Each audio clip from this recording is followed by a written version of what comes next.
আসসালামু আলাইকুম প্রিয় দর্শক, আপনারা আমার হাতে এখন যেটি দেখতে পাচ্ছেন এটি একটি ইনজেক্টর নজেল।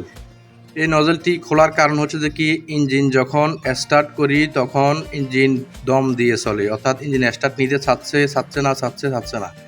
সেক্ষেত্রে আমরা দুটো জিনিস ধরতে পারি, সেটা হলো যে কি ফুয়েল পাম্প যদি ট্রাবল থাকে তখন একটা সমস্যা, আর একটা সমস্যা হচ্ছে যে কি ইনজেক্টর বা নজেল যদি সঠিক নিয়মে ফুয়েল স্প্রে করতে না পারে তখন এই সমস্যাটা দেখা দেয়।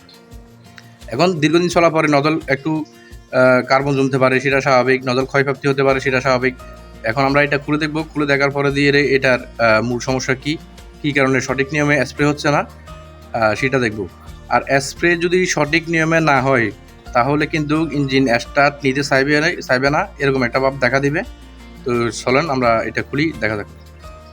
ওকে, খুলে ওয়াশ করার আগে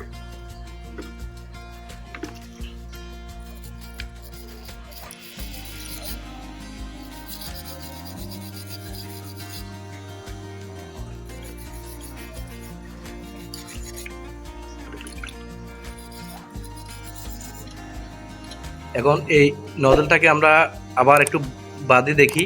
এখন আমরা ওয়াশ করে দিছি আপাতত। এখন বাঁধার পরে সেটা এইখানে না, তো তুমি ভুল লাগাইতেছো, এটা ওই সাইডে লাগবে এখানে। হ্যাঁ, এটা বাঁধার পরে এখন আমরা বুঝবো যে যদি হোল জাম থাকে, হোল জাম থাকার কারণে অনেক সময় এটা হয়। যদি হোল জাম হয়ে থাকে তাহলে সেটা এখন সমাধান হয়ে যাবে। আর যদি বিতর্কতভাবে কোনো সমস্যা থাকে তাহলে আমরা নজলটা এখন চেঞ্জ করে দেব। তোমার লাগানি তো হয় না মনে হয়। হ্যাঁ ঠিক আছে, নজল দিকে ঘুরে দাও, এদিকে এবার টাইট দাও।